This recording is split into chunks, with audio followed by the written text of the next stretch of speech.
గౌరవానికి నేను గొప్ప అంటూ కుడి చెయ్యి ఎగిరెగిరి పడుతున్నది. పొద్దుగా లేవగానే అన్నగలవంగానే ఏమంటే నమస్తే అన్న, గుడ్ మార్నింగ్ అన్న అని కుడి చెయ్యి అంటుందట. నేనే గొప్ప అంటుందట. ఇది గౌరవానికి నేను గొప్ప అంటూ కుడి చెయ్యి ఎగిరెగిరి పడుతున్నది. మా అమ్మలక్కలంతా కుడి చెయ్యి మాదే గొప్పది కదా అనుకుంటున్నారు ఇక్కడ. కానీ మా అన్న అక్కడ ఎడమ చెయ్యి లేపింది. గౌరవానికి నేను గొప్ప అంటూ కుడి చెయ్యి ఎగిరెగిరి పడుతున్నది.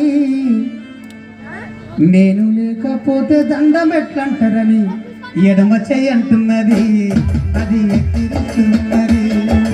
ఎడమ చెయ్యి అంటున్నది, అది ఎక్కిరిస్తూ ఉన్నది. నాకు ఉన్న రెండు చేతులు అవి కొట్లాడుకుంటున్నవి. మాట మాటకు మాట్లాడలేక తిట్టుకుంటున్నవి. అవి కొట్లాడుకుంటున్నవి.